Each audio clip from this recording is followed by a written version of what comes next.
Chers amis, bonsoir, vous êtes sur Paix et Guerre.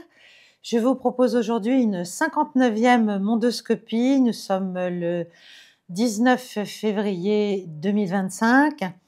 J'enregistre à Paris par un temps très beau et je vois là une harmonie avec ce qui est en train de se produire sur la scène internationale. On m'accuse depuis des années d'être une pro-russe, une poutinolâtre, enfin tout un tas de noms d'oiseaux. Et bien maintenant, je pense que les mêmes idiots peuvent me qualifier ou vont me qualifier peut-être de pro-américaine. Voilà. Écoutez, c'est le niveau de leur compréhension, je suis triste pour eux, c'est leur niveau de compréhension de ce qui se passe et c'est vraiment grave, en tout cas peu me chaud, j'accepte voilà, d'être qualifiée de tout ce que vous voulez. Moi je suis pro-France, le problème c'est que la France fait à peu près n'importe quoi sur la scène internationale depuis maintenant bien trop longtemps.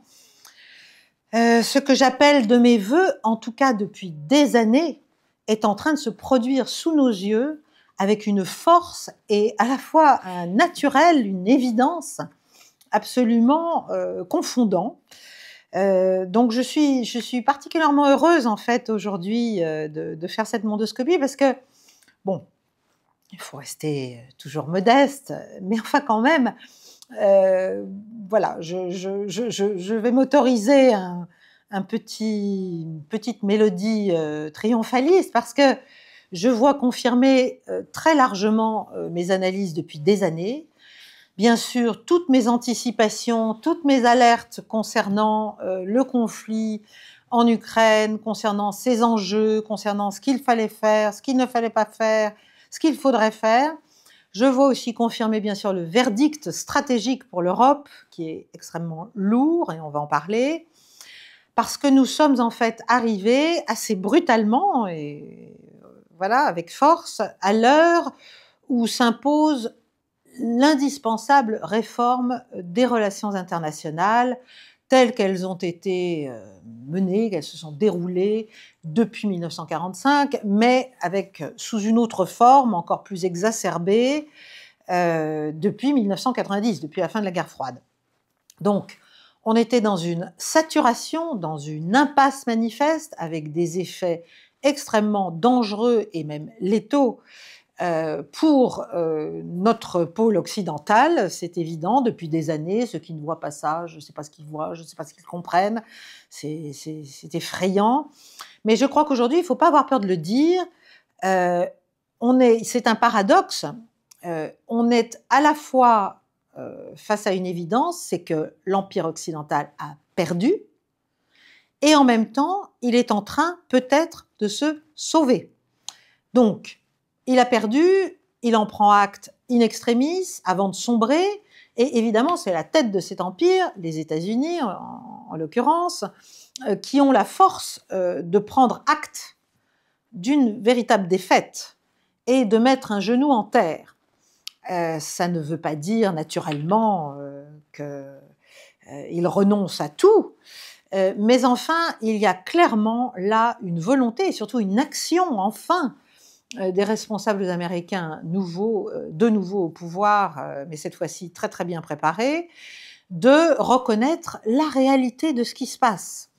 Donc, évidemment, reconnaître sa défaite, c'est douloureux toujours, et l'Amérique le fait sur un mode impérial, hein, naturellement, en dézinguant sans scrupule, sans équivoque, très brutalement dans les paroles et dans les actes, ses vassaux européens, donc nous, hein, en l'espèce, et en voulant s'attribuer tout le mérite de sa nouvelle clairvoyance, en voulant aussi peut-être ne pas montrer l'étendue du désastre, notamment militaire, hein, que cela signifie, hein, de reconnaître cette défaite, mais elle le fait finalement pour un bien plus général, qui va au-delà, si vous voulez, pour la paix du monde, et ça, c'est quand même une excellente nouvelle.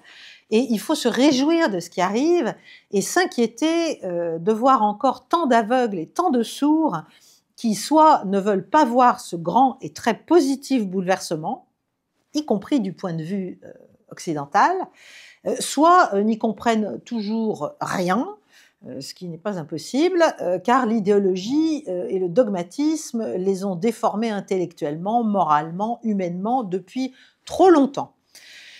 Donc, nous assistons à une révolution dans les affaires du monde, en fait, rien de moins, un changement de paradigme assez radical, d'une ampleur inédite. Alors, on va rentrer dans le vif du sujet tout de suite. Évidemment, ce soir, je vais vous parler de ce qui s'est passé à Munich, de ce qui s'est passé à Riyad, de ce qui se passe en ce moment même, de ce qui se passe en Europe. Bien sûr, tout cela à propos de l'Ukraine, mais ça va très très au-delà du sort de l'Ukraine et du conflit qui se déroule encore aujourd'hui en Ukraine.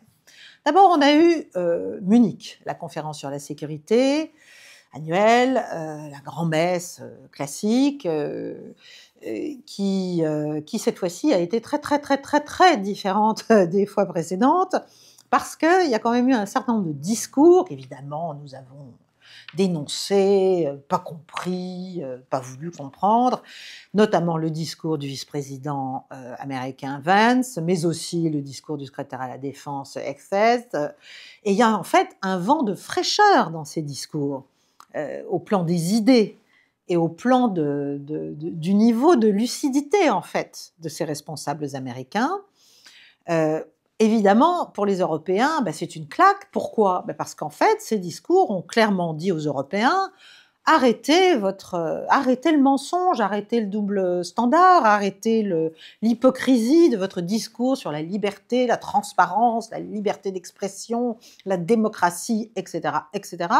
La démocratie est en train d'être minée, et elle l'a été aux États-Unis bien sûr, mais elle l'est aussi en Europe très massivement, par le dogmatisme en fait des propositions et des décisions prises par les gouvernants européens, notamment, que ce soit pour empêcher finalement que les citoyens, les peuples européens aient accès à une véritable information, enfin tout ce qui est fait pour poursuivre le mensonge, pour poursuivre l'enterrement de première classe, pour poursuivre la mise sous le boisseau du réel, a été dénoncé par J.D. Vance comme étant en fait une trahison des Européens vis-à-vis des idéaux mêmes qui sont au fondement, bien sûr, de l'Europe, mais aussi des valeurs, des dites valeurs américaines.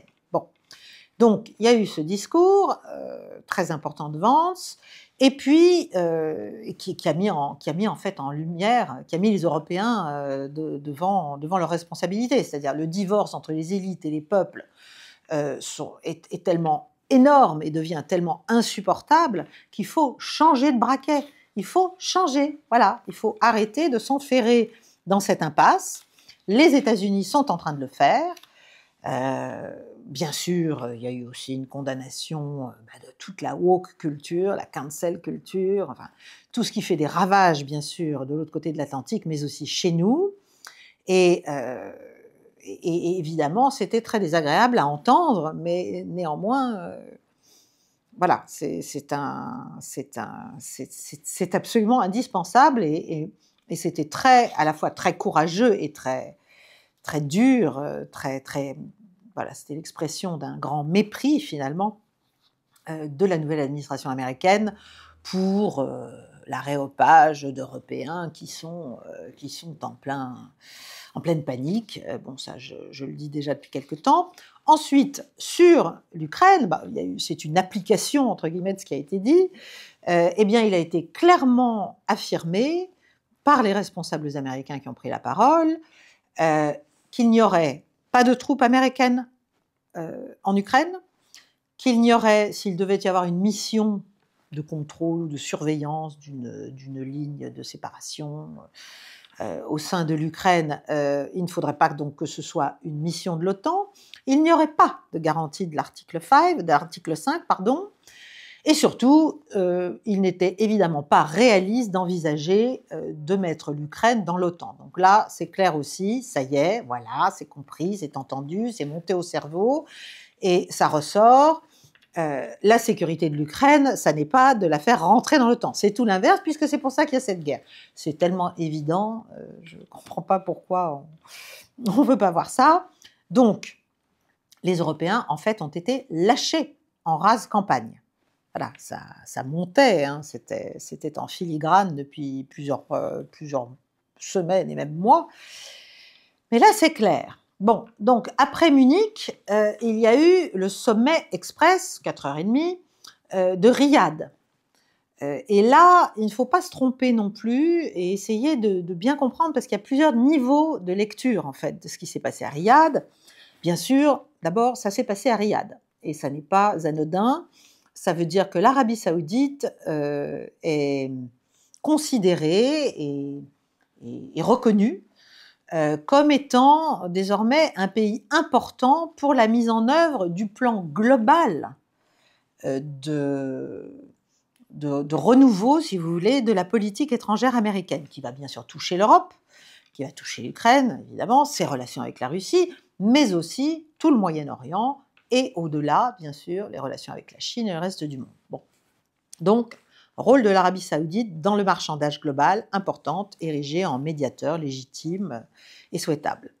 Donc, c'est très bon ce qui s'est passé à Riyad, c'est bon, bien sûr, autre niveau de lecture pour la paix en Ukraine, mais ça va très au-delà, parce qu'en fait, c'est là que c'est manifesté clairement dans la relation avec les envoyés russes et les envoyés américains, eh bien le shift, le grand bouleversement de la politique étrangère américaine, c'est la chute lourde de l'Empire américain. C'est une manœuvre sur l'aile, si j'ose dire, de Donald Trump et de ses équipes pour sauver le Titanic américain de l'iceberg qui allait l'envoyer par le fond. Voilà, parce que bien sûr la déroute se voit sur le champ de bataille européen, mais elle se voit partout ailleurs. Et il y a des réalités militaires, stratégiques, importantes, qu'enfin Donald Trump, dont il a enfin pris la mesure. Donc, c'est un colossal mouvement de géopolitique qui s'est produit en quelques heures à Riyad.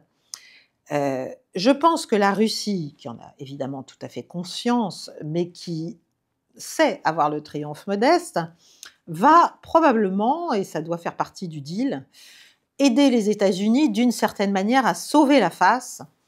Mais il est clair que la Russie a gagné, et elle a gagné magistralement, et elle a gagné sur tous les plans. Je dis ça publiquement dans des tribunes nombreuses et dans des médias, y compris mainstream pendant quelques années, jusqu'au conflit actuel. Je dis ça depuis 2014, depuis que j'écris publiquement, si vous voulez. Je décris ce mouvement de repli, de discrédit, de crispation de l'Empire, puis du pari ultime qui a été tenté face à la Russie en Ukraine, via l'Ukraine, mais qui a abouti à un échec flagrant. Donc, en un jour, à Riyad, on s'est entendu sur l'ampleur du désastre américain et européen. Trump a dit clairement qu'il voulait, et a fait dire, qu'il voulait une coopération géopolitique avec la Russie. Donc, si vous voulez, tout change d'un seul coup, tout change et tout s'ouvre. C'est une véritable bouffée en fait d'air. Enfin, donc, à Riyad, Lavrov, ministre des Affaires étrangères russe, et son homologue Rubio américain sont convenus de créer un mécanisme de concertation permanent. Mais rien que ça, c'est une révolution, si vous voulez. Une reprise du dialogue, un traitement de tous les points litigieux pour éviter que ça ne dérive, que ça ne s'envenime, pour éviter tous les abcès de fixation et pour les traiter. Ils ont dit qu'il y aurait, ça c'est au plan des déclarations, si vous voulez, formelles, des nominations d'équipes de haut niveau pour commencer à travailler sur le règlement ukrainien, de l'affaire ukrainienne.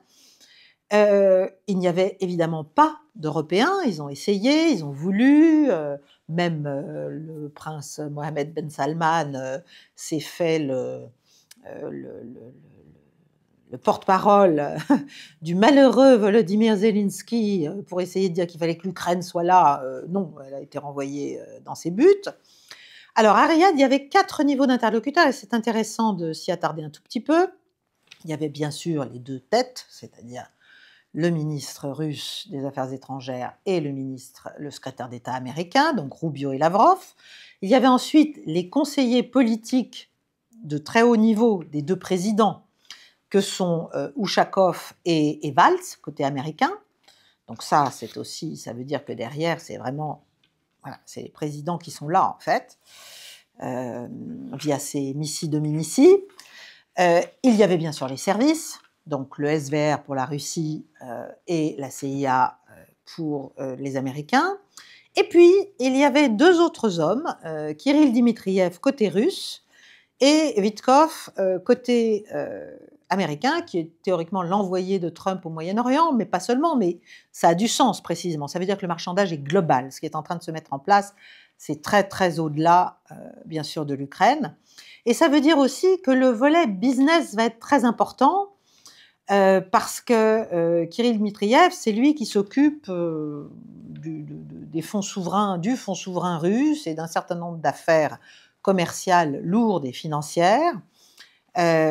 Donc ça va être très important au plan business, parce qu'évidemment, les États-Unis ont mis un genou à terre, pas en terre, mais à terre, mais ils veulent quelque chose. Hein, vous connaissez encore un anglicisme, enfin, what's in it for me? Qu'est-ce que je gagne à faire ce que je ne peux pas ne pas faire au stade où on en est, mais que j'accepte de faire. Voilà, c'est-à-dire j'accepte de dire que, voilà, game over, c'est fini, on arrête les bêtises, on cherche un règlement, on arrête les frais. Donc, il va y avoir des compensations pour les États-Unis, bien sûr au Moyen-Orient, on en parlera, mais aussi en Ukraine même. Et des compensations qui vont être demandées, c'est là que ça se gâte pour l'équipe en place, à Kiev, qui vont être demandées à Zelensky et aux gens qui l'entourent. Donc bien sûr, on a déjà entendu parler, j'ai évoqué le contrôle des minéraux ukrainiens, qui sont largement sous contrôle russe, mais pas seulement. Mais il y a aussi les ports, mais il y a aussi les infrastructures ukrainiennes, notamment en matière de pétrole et de gaz. Il y a l'idée donc de créer un fonds d'investissement commun américano-ukrainien, donc, pour pouvoir peut-être contrôler un peu plus le racket et la corruption qui font rage dans ce pays depuis très longtemps, mais encore plus depuis 3 ans. Il a été dit que les États-Unis prendraient éventuellement 50% des ressources actuelles du pays et 50% de toutes les nouvelles licences de production, de commerce, etc. Voilà, donc on est vraiment dans un va-et-victis, dans un mort ou vaincu. Il faut rappeler que l'Union européenne a donné, je crois, 133 milliards à l'Ukraine, les États-Unis 114 à ce stade. L'UE prévoit d'en donner encore 115 sur plusieurs années. Que donc il va falloir gérer tout ça. Qui va payer? Moi, je pense que l'Europe va payer lourdement, par bêtise, par dogmatisme ou parce qu'elle n'a plus le choix. Les entreprises américaines, il faut le savoir, font la queue en ce moment même pour être admises au prochain forum de Saint-Pétersbourg, ce qu'on appelle le SPIF, qui est un grand forum de business, d'affaires, où il y a généralement tous ceux qui veulent faire des affaires avec la Russie, mais aussi il y a tout un tas d'autres. Enfin, c'est un endroit absolument passionnant. Une semaine, on a une photographie très intéressante du monde et des rapports de force et des alliances. Pendant ce temps, il y a eu aussi des pourparlers à Copenhague, je crois, où on a parlé de remettre en activité Nord Stream 2. Bon, est-ce que ça va se faire? Est-ce que les Américains le laisseront faire? À la veille de Munich, je ne l'ai pas dit, mais je le dis maintenant, Kiev, bien sûr, qui a senti le vent du boulet, a essayé de faire un nouveau false flag, vous savez, en envoyant un drone sur la centrale nucléaire de Tchernobyl. Bon, ça n'a pas fait grand-chose, mais enfin. Ils ont aussi attaqué, plus important, une station, enfin plus signifiant, une station de pompage de pétrole via un oléoduc principal qui est celui du Caspian Pipeline. C'est intéressant, c'est pathétique, mais enfin, ça montre vraiment le niveau de panique à Kiev des équipes actuelles, parce que ce n'est pas un actif russe. Et le pétrole qu'il transporte est, à vrai dire, international, et il appartient notamment à des compagnies américaines et européennes. La part des entreprises américaines dans les livraisons de pétrole via ce pipeline était en 2024 de 40%, et si on ajoute les parts d'entreprises européennes, on est à plus de 60%. Donc, en fait, on se rend compte que Kiev est tellement en déroute et ne sait plus comment se retourner, voilà, c'est la fin, qu'ils sont en train de mordre la main qui les a nourris, si j'ose dire, la main américaine, et ils sont prêts à risquer un blocage, bien sûr, de ces pipes, à faire augmenter le prix du pétrole, à déséquilibrer le marché, bref, à fâcher encore plus Washington, qui est quand même pas très, très futé, on peut le dire. Et on voit que, en fait, voilà, ils sont complètement enragés. Alors, qu'est-ce qu'on fait avec les animaux enragés? Bon, je ne vais pas donner de conseils, naturellement. L'un des anciens conseillers de Zelensky, Arestovitch, qui depuis 2 ans déjà est un peu a retourné sa veste et fait des prédictions et explique un peu ce qui va se passer sur un mode très très pragmatique et très réaliste, a expliqué que, bon, soit les États-Unis cessaient véritablement toute aide, ce qui n'est pas encore totalement le cas, parce qu'en fait c'est les queues de ce qu'a fait l'ancienne administration Biden, et aussi le fait qu'il y avait une phase de transition et que je pense que les Américains, voilà, laissent encore partir un certain nombre de choses vers l'Ukraine, mais la messe est dite. Donc Arestovitch dit que soit les États-Unis maintenant coupent complètement les flux d'aide, notamment militaire, à l'Ukraine, donc l'armée ukrainienne qui est déjà au bord de l'effondrement va finir par s'effondrer, ce qui évidemment pourrait donner lieu à un nouveau Maïdan, mais un Maïdan militaire avec le débarquement de Zelensky, plus ou moins violent. Mais ça voudrait dire aussi que les Russes poursuivent leur avance, ce qu'ils sont en train de faire malgré tout, et que quelqu'un d'autre devrait prendre le pouvoir. Alors on pense bien sûr à Zelensky, qui est l'ancien chef d'état-major des forces armées ukrainiennes, qui est devenu opportunément ambassadeur d'Ukraine à Londres, il y a déjà plus d'1 an, je crois, maintenant. Mais bon, Zaloujny, c'est un réaliste, c'est celui qui avait dit qu'il lui fallait 500 000 hommes, parce que sinon c'était plié militairement. Donc ce serait peut-être l'homme capable de faire la paix, même s'il est à Londres, ce qui est inquiétant, parce que ça veut dire qu'il doit avoir plus que des liens avec les Anglais. Donc bref, est-ce qu'on va stopper l'hémorragie avant qu'il ne soit vraiment, vraiment trop tard pour l'Ukraine? Parce que si ça intervient trop tard, cette séquence, ça peut être aussi la guerre civile. Bon.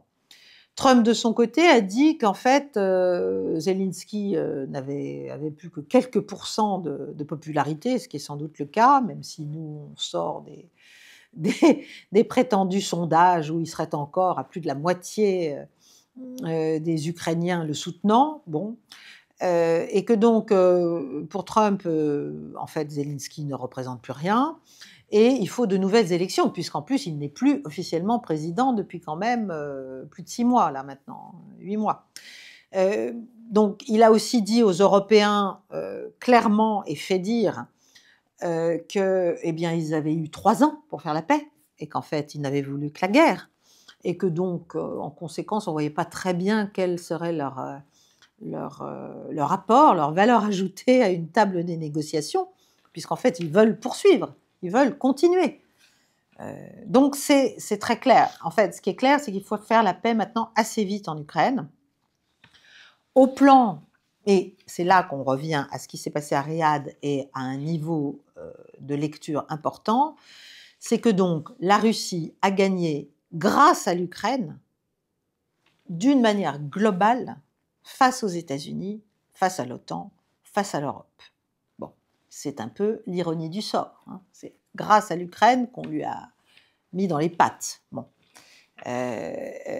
Donc, c'est une victoire russe, il faut l'admettre, parce que si on ne l'admet pas, Si vous faites un mauvais diagnostic, vous n'avez aucune chance d'avoir une bonne thérapeutique, c'est pas possible.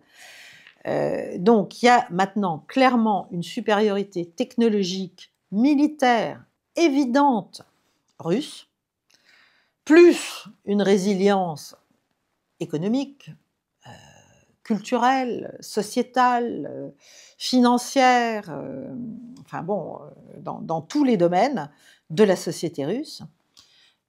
Trump donc dit qu'il veut une coopération stratégique avec la Russie, mais pourquoi le dit-il? Il ne le dit pas parce qu'il aime Vladimir Poutine. Encore une fois, il faudrait sortir du bac à sable et de toute cette rhétorique stupide. Il le dit parce qu'il n'a pas le choix. C'est un pragmatique, c'est un homme d'affaires, et en affaires, le narratif, ça ne marche pas. Ça marche peut-être dans les petits cénacles de technocrates européens et dans les petites chancelleries, mais en fait, face à la réalité, ça n'imprime pas, si vous voulez. Donc, la course aux armements, celle-là, l'actuelle, si vous voulez, ça ne marche plus. La Russie a des armes hypersoniques extrêmement puissantes. Elle a montré récemment, avec la fameuse affaire de l'Oreshnik, qu'elle était capable d'imposer une dissuasion de portée stratégique, mais qui soit non nucléaire.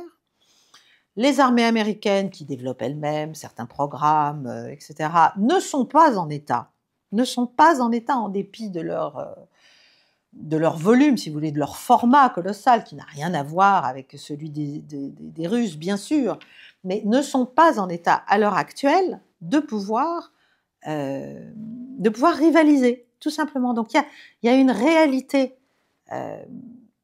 militaire qui est indépassable, en fait. Donc il faut se donner du temps. Ce qui est bien, c'est qu'en fait, voilà, on se rend compte que ça y est, Trump a les bonnes infos. Et il a les bonnes infos parce que pendant ce temps, pendant qu'on est à Munich ou à Riyad, la purge très importante qu'est en train de mener notamment Musk, mais tout un tas d'autres, au sein du FBI, au sein de la CIA, au sein du Department of Justice, au sein du département d'État, au sein du Pentagone, au sein de USAID, au sein de tout l'appareil, tout l'establishment comment dirais-je, stratégique et de renseignement, d'influence et de puissance, si vous voulez, américain. Cette purge porte ses fruits, elle est extrêmement brutale, les gens sont remerciés à l'américaine, c'est-à-dire vous prenez une boîte, vous mettez vos dossiers et vous dégagez, ou bien les bureaux du USAID sont fermés, rentrez chez vous.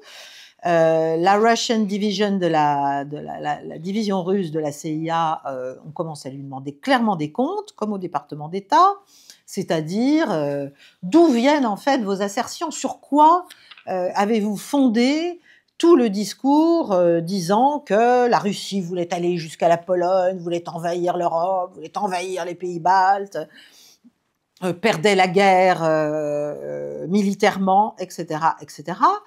Il a été aussi dit que 49 milliards, quand même pas une paille, de dollars ont été donnés à l'Ukraine et sont allés en fait, ont disparu dans les poches des officiels ukrainiens. Donc là, on est en train de tracer tout cet argent jusqu'aux paradis fiscaux où il se trouve. Donc en fait, le château de cartes du mensonge, cet énorme mensonge dans lequel nous avons tous vécu et dans lequel moi et d'autres avons essayé de surnager pour continuer à dire quand même la réalité de ce qui se passait en espérant que ça provoque quelques prises de conscience, mais en vain. Tout ce château de cartes s'effondre. Jusque-là, il y avait une alliance en fait entre l'administration américaine, l'ancienne administration américaine, et le magma des européistes pour mettre sous contrôle non seulement les narratifs sur les guerres, la déstabilisation, les régimes change, etc., poursuivre sans arrêt ce type de politique étrangère, mais pour mettre sous contrôle aussi nos sociétés et les faire vivre dans ce mensonge. Et là, c'est en train de bouger, c'est en train de s'ouvrir, les carcans s'ouvrent, voilà, on commence à pouvoir espérer respirer un petit peu. Donc, le deep state, si vous voulez, tout ce que j'ai expliqué, là, tout cet establishment-là, est en panique totale. Est en panique totale. Et en plus, la fameuse Tulsi Gabbard, que vous avez peut-être vue, qui est une femme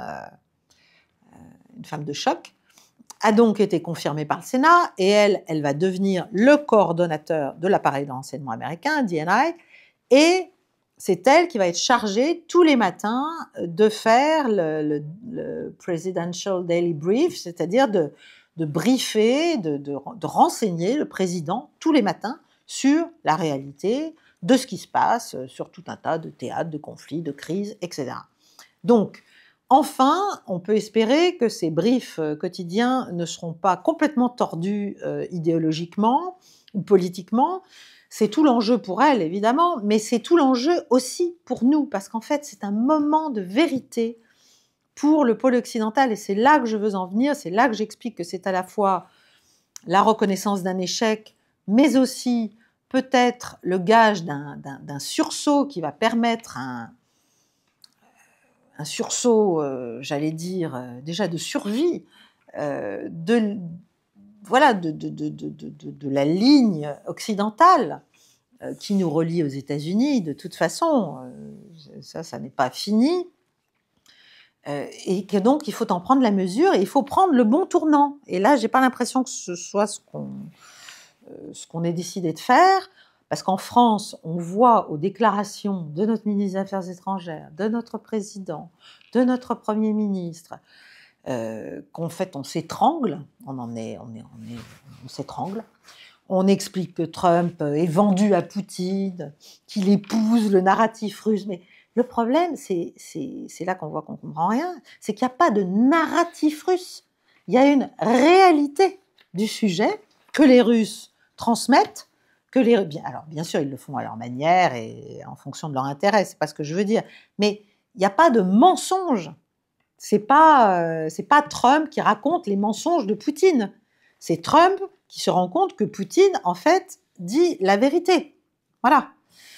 Donc il y a une réalité qui s'impose à Washington, et il serait formidable qu'elle commence à s'imposer sérieusement à Bruxelles, à Paris et ailleurs. Alors, ce n'est pas le cas, donc comme je vous le dis, notre président a recommencé avec son histoire de recréer une ambiguïté stratégique en laissant entendre qu'il y aurait peut-être des troupes, et puis maintenant il dit non, il explique qu'elles seront en zone de sécurité, etc. etc. La porte-parole du ministère russe des Affaires étrangères, Maria Zakharova, lui a répondu clair et net, il n'y a aucune ambiguïté, si on voit des troupes françaises en Ukraine, elles seront considérées comme des cibles légitimes. Voilà. Donc là, voilà, c'est bon, c'est fini. En fait, Moscou et Washington s'entendent, et ce qu'il y a en dessous doit comprendre.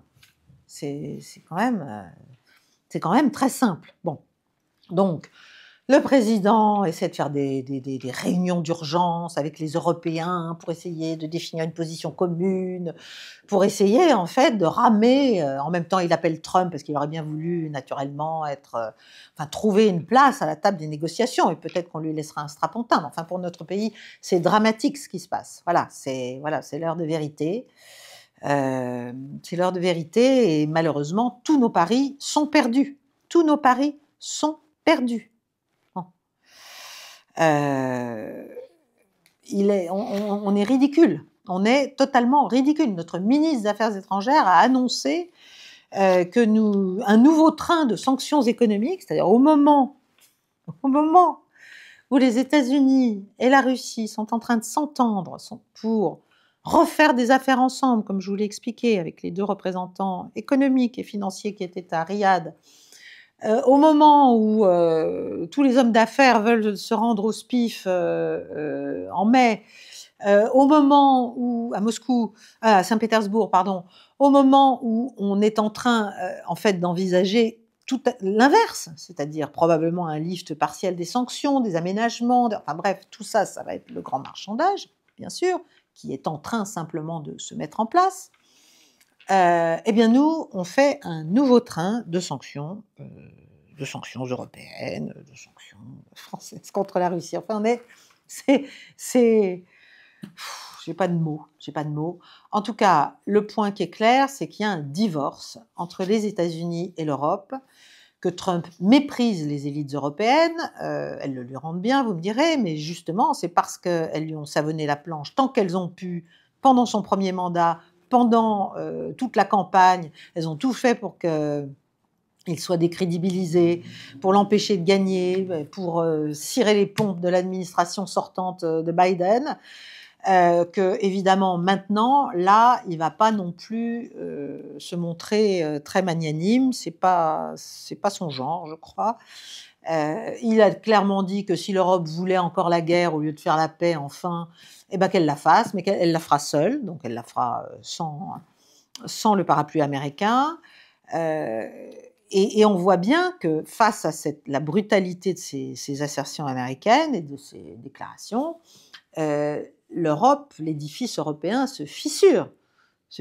On peut bien faire des réunions à Paris où on oublie d'inviter d'abord les Slovènes, les Tchèques, les Roumains, et puis après on se dit « Oh mince, oui, comme ils râlent. » Bon. Hop, on fait une deuxième réunion. Enfin, tout ça c'est de l'amateurisme de haut niveau, c'est certain. L'édifice européen donc se craquelle, se fissure entre les réalistes qui sont en train de se dire il est temps de changer notre fusil d'épaule, une minute de honte est vite bue, et puis les entêtés, les dogmatiques. Bon, alors, côté réaliste, on voit bien que les Polonais, là, sont sur le frein face à l'Ukraine. Le président roumain en place a démissionné, et je pense que si Georgescu revient au pouvoir, ce qui est fort probable, c'est un peu le nouveau Trump européen, donc c'est une personnalité qu'il va falloir suivre. En Allemagne, il y a un scrutin cette semaine, on voit que l'AfD monte sérieusement, et sa chef, enfin la chef du parti de l'AfD, Alice Weidel, a dit qu'elle voulait que Nord Stream 2 reprenne, qu'elle voulait reprendre langue immédiatement avec Moscou. Enfin bon, voilà, elle a les yeux en face des trous. Scholz a été complètement méprisé à Munich, a été à peine vu. Enfin, on a compris que voilà, c'est la fin pour lui. Alors, dans le camp des entêtés, bah, bien sûr, il y a les Britanniques qui s'avancent d'une manière complètement ridicule, en expliquant qu'ils sont prêts à mettre des troupes, une brigade blindée. Quand on connaît l'état de l'armée britannique, on s'inquiète sérieusement sur, là aussi, l'état des informations qui sont données au Premier ministre Starmer. De toute façon, ils ont été, les Anglais aussi, dézingués à bout portant par J.D. Vance, qui a expliqué que le Royaume-Uni allait devenir le premier État islamiste doté d'armes nucléaires. Bref, si vous voulez, voilà, ça part dans tous les sens à ce stade, mais ça part dans tous les sens parce que c'est certains rats quittent le navire et puis d'autres s'accrochent et vont finir par se noyer. Donc l'Europe, en fait, qui court après le réel d'un seul coup, découvre l'eau chaude, en fait. Elle découvre l'eau chaude, elle découvre, bah oui, que la Russie a gagné, bah oui, que Trump le reconnaît et cherche un moyen de bien s'en tirer, en fait, pour son pays, dans cette configuration nouvelle, et aussi, bien sûr, de forcer, croit-il, le découplage avec la Chine. Ça va être une autre paire de manches, mais en revanche, il peut être intéressant pour un Poutine d'équilibrer un peu les choses entre États-Unis et Chine, donc ça va se discuter aussi. Mais évidemment, donc l'Europe, elle ne comprend rien, elle court après ce qui se passe, après le train, si vous voulez, et elle ne comprend pas son intérêt. Donc elle risque de prendre, et en tout cas les von der Leyen et consorts, et les Français, risquent de prendre un virage fatidique, en fait, fatidique pour l'Union européenne. Je ne sais pas si on se rend bien compte. Ça va nous perdre si on se découple maintenant, au moment où il y a un sursaut intelligent des États-Unis face à la réalité, l'évidence du nouveau monde, de la multipolarité, de la bascule, enfin tout, si on ne comprend pas ça, et si pour une fois on ne s'accroche pas véritablement au wagon américain, mais pas comme des toutous, comme des acteurs qui ont compris qu'il était de leur intérêt de voir le monde autrement désormais, ben on va juste tomber. Voilà, et ce sera la crise, et une sérieuse crise. On ne peut pas dire qu'on soit déjà en vaillante position au plan économique et financier, mais en poursuivant toutes ces chimères dramatiques au plan géopolitique, ça va aller de mal en pis, parce que nos élites, en fait, refusent de perdre la face, mais elles vont la perdre quand même. Elles l'ont perdue, en fait, déjà. Donc elles feraient mieux de faire une croix et passer à autre chose. C'est la double faute, si vous voulez. C'est la double faute. On est à contretemps de l'histoire et on est dans une déroute complète de nos narratifs. Alors sur les plateaux mainstream, c'est évidemment extrêmement drôle. Nous avons nos généraux habituels qui racontent n'importe quoi, mais n'importe quoi, sur ce que Trump peut dire, sur le fait que la Russie a perdu. Je sais pas, moi j'ai beaucoup de mal à comprendre comment on peut s'enferrer ainsi. Bon. Donc, il y a clairement une convergence tactique entre Moscou et Washington et une convergence stratégique, puisque même au plan stratégique concret, enfin, si vous voulez, au propre, c'est-à-dire des armements stratégiques, Donald Trump a quand même dit qu'il était temps de cesser cette course aux armements. Alors, bien sûr, c'est parce qu'il est surclassé, parce que les Américains sont surclassés technologiquement par les Russes, mais il a expliqué qu'il fallait passer à autre chose, qu'on avait assez de têtes nucléaires les uns et les autres, enfin, donc les Russes et les Américains, et que tout ça, ça coûtait fort cher et qu'on pouvait employer l'argent peut-être autrement. Et donc, il est en train, voilà, enfin, on va peut-être remettre en place un équilibre stratégique des forces que j'appelle de mes voeux, vous le savez, je l'ai déjà dit à maintes reprises. Il faut un accord global stratégique. Alors, c'est vrai, c'est l'ironie du sort, parce que c'est quand même Trump qui est sorti en 2018 du traité sur les forces nucléaires intermédiaires. C'est lui qui avait mis en panne Start 2 déjà, mais à l'époque c'était sous la pression des néocons qu'on lui avait mis autour de lui pour l'étouffer, pour l'enserrer, pour le diriger, pour le contrôler, donc Bolton, John Bolton et Mike Pompeo bien sûr, l'inénarrable. Donc Trump sait maintenant que il faut être très prudent, il faut être très très prudent face à la Russie. Il sait aussi qu'il ne faut pas non plus s'imaginer que les Russes vont lui faire des cadeaux. Donc, trust but verify, hein, la confiance, mais aussi le contrôle. Donc, tout ça va être, à mon avis, mis en place strictement. Mais c'est une forme de nouveau Yalta qui est en train de se jouer. C'est le titre de mon petit bouquin de 2019, qui était une collection de tribunes, mais où déjà tout ça s'annonçait largement. Et on ne peut pas exclure qu'au moins au moment du 9 mai, donc de la fameuse grande parade à Moscou pour la victoire des forces soviétiques dans la Grande Guerre patriotique, il y ait le grand triumvirat, ou peut-être le quatuor, entre Vladimir Poutine, Donald Trump, Xi Jinping, bien sûr, et pourquoi pas Narendra Modi, parce que ça va être quand même ça, les 4 grands. Et certaines puissances régionales, je pense à l'Iran, mais je pense aussi à la Turquie notamment, qui continue à donner des signaux très, très confus, en fait, en expliquant qu'elle est toujours pour l'intégrité territoriale de l'Ukraine, mais c'est fini, en fait, c'est terminé l'intégrité territoriale de l'Ukraine. Oui, il va falloir que l'Ukraine ait une intégrité, mais il a été dit clairement par Lavrov et par tout le monde qu'il n'y aura pas de concession territoriale russe. Voilà, donc ce qui est dans la Fédération de Russie va rester dans la Fédération de Russie. Et ça, il ne faut pas se faire d'illusions. Il faut arrêter de se faire des illusions.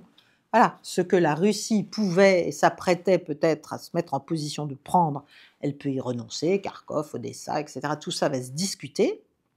Voilà. Mais ce qui est pris est pris. Ce qui est pris est pris.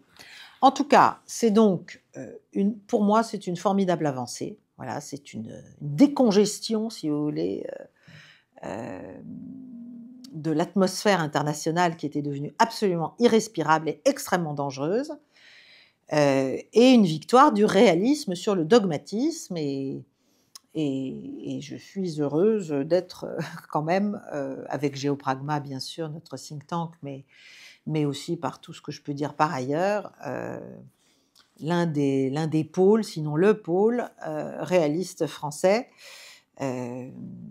Tout ça devrait permettre de retrouver des points de dialogue, des points de construction entre la France et les États-Unis.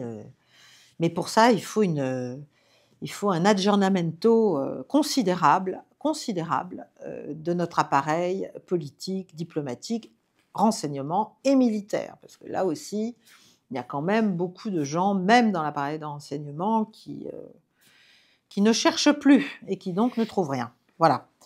Je termine sur un dernier point qui est important, c'est la relation États-Unis-Grande-Bretagne. Parce que là, on voit donc qu'il y a pour l'instant, au stade actuel, avec ce Premier ministre, il y a un découplage assez flagrant, c'est-à-dire un lâchage, en fait, par la nouvelle administration américaine des positions britanniques, qui sont des positions va-t-en-guerre, qui sont des positions donc d'arrière-garde désormais.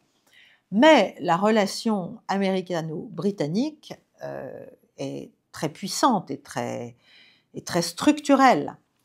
Et donc, ça va être très intéressant de voir comment ça va se gérer entre Washington et Londres. Est-ce que Trump va remettre les Britanniques au pas en leur disant « si vous continuez à faire n'importe quoi, moi, je vous laisse ».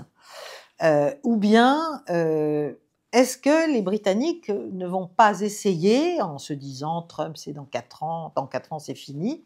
Enfin, derrière Trump, il pourrait bien y avoir Vance, qui est quand même un vice-président tout sauf falot, enfin qui a toute sa place en tant que vice-président. Je pense que ça fait longtemps qu'on n'a pas vu un vice-président américain aussi présent. C'est vraiment le ticket est très actif. Donc, est-ce que les Anglais ne vont pas être tentés en fait de reprendre la main sur les européistes et tous les néoconservateurs européistes, donc qui noyotent les administrations et les chancelleries européennes, et notamment bien sûr la Commission, en se disant on fait le gros dos, on attend 4 ans et après on repartira à l'assaut de la Russie qui reste l'ennemi déclaré et inventé d'ailleurs, et en tout cas anachronique, soi-disant, de l'Europe et de la Grande-Bretagne. Voilà, c'est les rêves de puissance enfuis, les rêves impériaux, qui ont quand même la vie très dure à Londres. Donc ça, c'est un sujet qu'il va falloir suivre de manière importante. Pour l'instant, on est donc dans ce grand détricotage de ce qui a été fait et retricotage de quelque chose d'un peu plus intelligent, équilibré et salutaire pour les uns comme pour les autres, parce que évidemment la Russie aussi veut en finir avec cette guerre. Et d'ailleurs, Vladimir Poutine fait des concessions. Il va en faire pour que Donald Trump soit en majesté, entre guillemets, dans le shift, là, dans ce qu'il est en train de faire.